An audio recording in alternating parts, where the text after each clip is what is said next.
I was not supposed to be able to have any more kids because I had only had one ovary. So we just figured we weren't going to be able to. But I got pregnant for her and we were so happy and surprised. But this pregnancy was different. I was exhausted. I was older too. It was 10 years past my last one. And come to find out I was pregnant for twins, but her twin didn't make it. But from that moment, it's like I had this feeling, like, you know, moms just know. So she was born on her due date. 7 pounds, 7 ounces. She didn't cry at first, but then afterwards she started crying, and then we came home and she wasn't hitting her milestones. So it's like I just kind of knew something was different. She was misdiagnosed with a lot of things. Like they told us she could have had cerebral palsy, that she had Duane syndrome, which was something with her eyes, that she had agenesis of the corpus callosum, just a bunch of things we had never heard of. And then they would take all the diagnoses back. So just nobody was giving us answers until she had a bad seizure in the middle of the night one night. And we didn't know what was happening. Like I was sleeping next to her on the floor, which I do with all my kids when they're sick. And I was getting up to give her Tylenol, and she just got really scared and she looked up at the light and she wasn't talking to me. So I was like, Anna, Anna, what are you doing? And I put my hand on her heart and it was racing, which we now know is a seizure. Yeah. So we hurried and brought her to Lafayette to my parents' house, and the paramedics met us there, and they overdosed her on the seizure meds, which is horrible, but if not for that, we would have never got this diagnosis because it ended us up in the pediatric ICU, and they did a genetic test because they were not finding out anything why she had this seizure other than a sickness. But it was weird because it wasn't just your typical seizure from fever. And then she was diagnosed with Koolen-de Vries syndrome, and we had never heard of it up until that day. So you guys, I mean, went through obviously a lot of testing with Yes. everything and back and forth. When you got this diagnosis, what was your immediate reaction? It was so surreal. I was standing at the corner of the kitchen counter and the nurse called me, and I didn't think I was going to get anything. She was like, yes, we got, there's good news. We have a reason why she had this seizure. She said, you might want to get a pencil and write this down. She didn't even know how to pronounce it. She said she has Koolen-de Vries syndrome. It's the 17th chromosome, quadrant 21.31. She has a part of it missing, and it's a developmental delay. And I said, well, I have educational background. I'm pre-K 3, 1 through 6 certified, so I knew what that meant. So I said, I'm sorry, I don't think I heard you right. What did you say? And she said, like Down syndrome, it's a developmental delay. And she said, don't Google it, but that's what she has, and when you come in, we'll talk more about it. So like my face kind of went numb when she said developmental delay like Down syndrome, because we have a nephew who has Downs, and he's the light of our life. We love him, but I did not think Anna had something like this. So I naturally Googled it, and that's when our whole world changed. Yeah. So there really wasn't a lot of information available. No. Truthfully.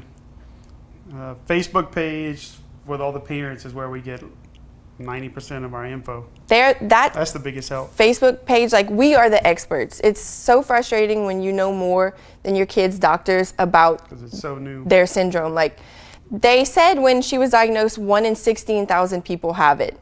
Now it's more because a lot of people don't know because you're just not genetically tested. And if you don't have the epilepsy part of it, then you just live your life and you don't know. Maybe you didn't learn as quick as other people. Maybe you had, little quirks that you just didn't see. Maybe you looked like the cool kids. The cool kids kind of all look similar. They have a broader nose. Some of them have a gap between their teeth, and their disposition is they're very loving and happy all the time. But Anna is the 50% that has the epilepsy.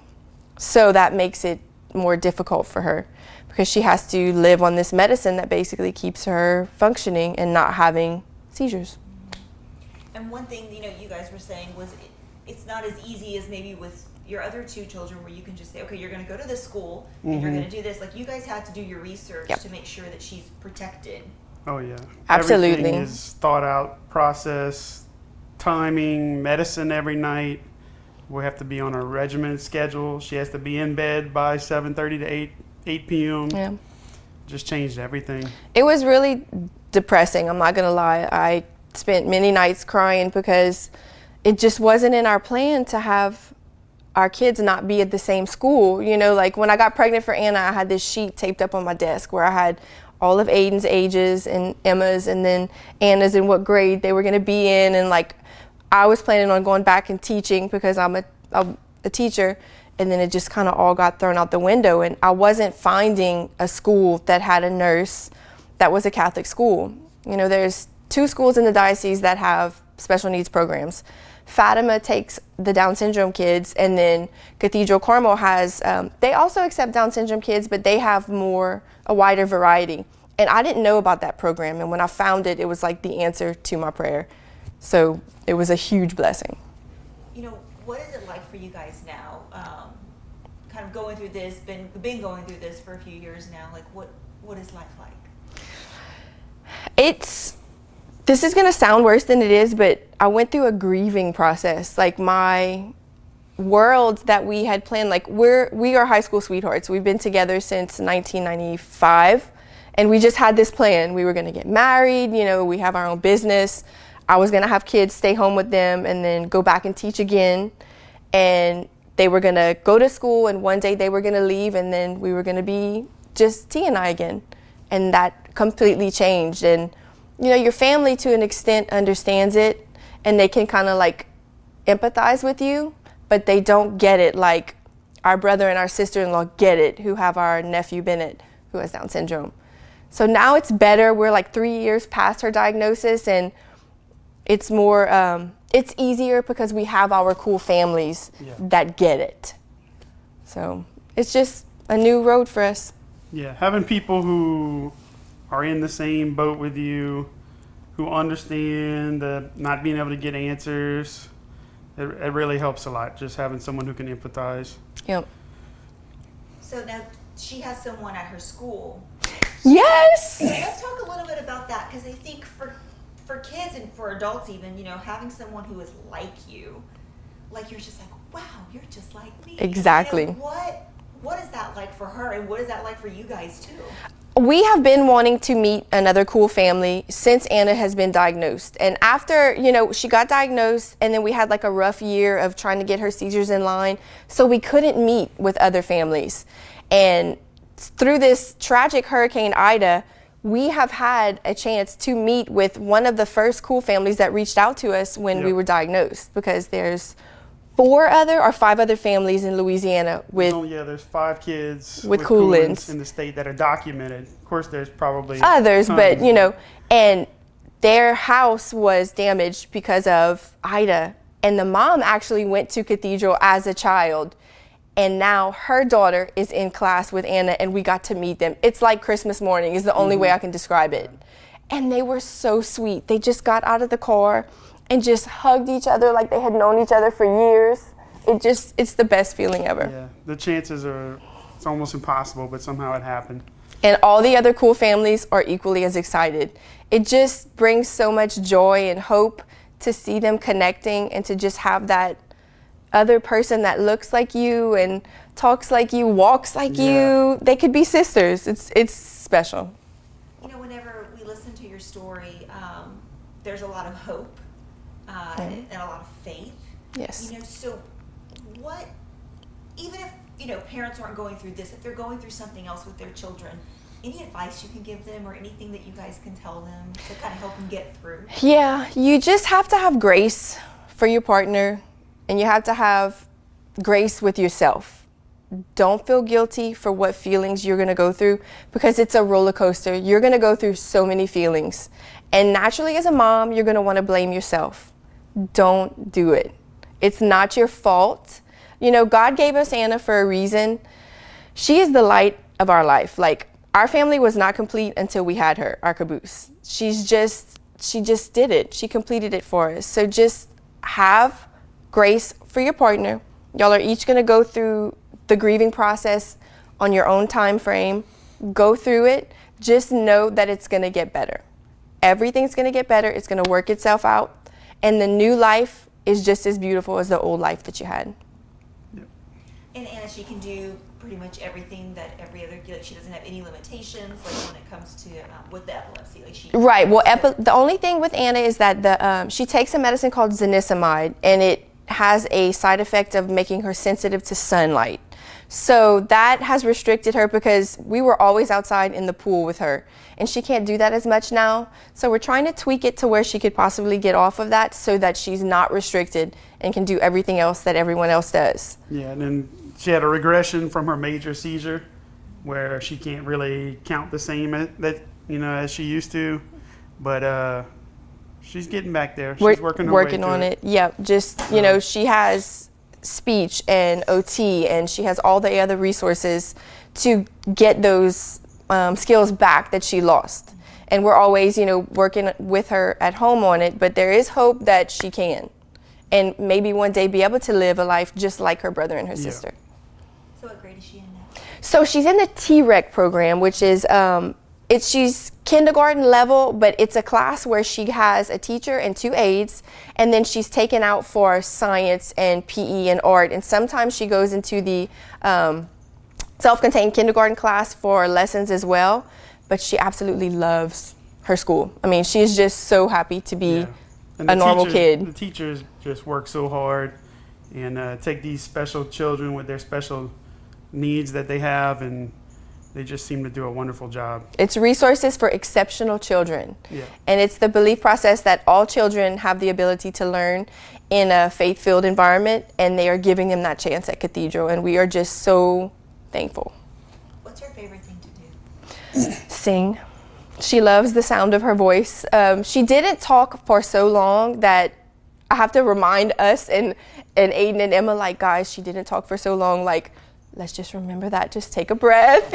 She talks a lot, but that's just her thing. She loves to sing.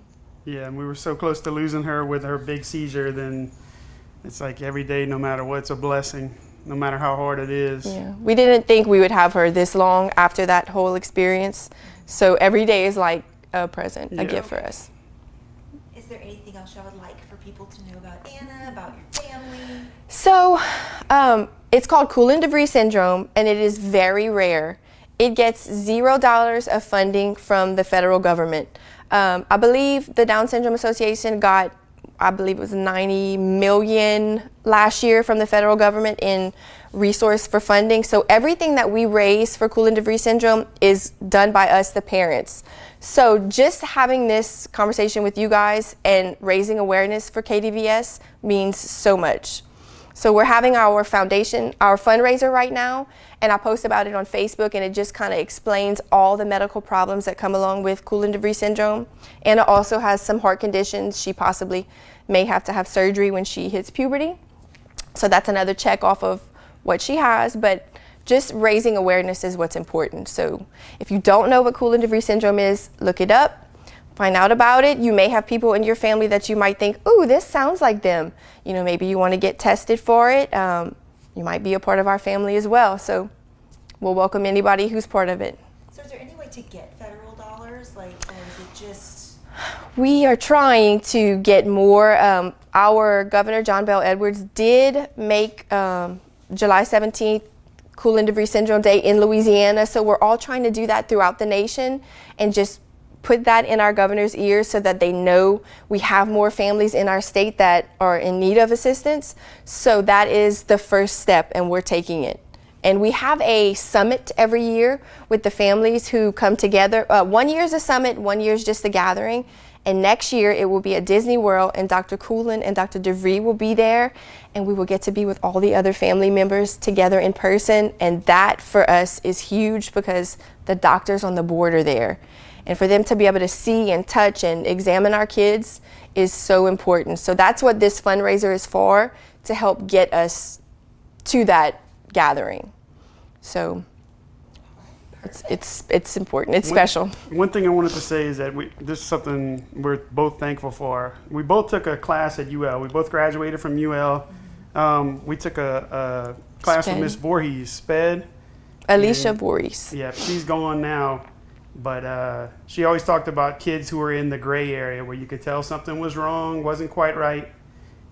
but there was no name for it. And it's just been wonderful for us to have had that class, because we have one of those children now. Yeah. You know, and it changed everything for us. There was a lot of things that happened in our life that were like, I call them God winks, but you know, just that led us to right here. You know, me going into education, and then now we own our own company, and I stay home and do the books. And if not for that, I don't know what it would have been like when Anna was in and out of the hospital for a year.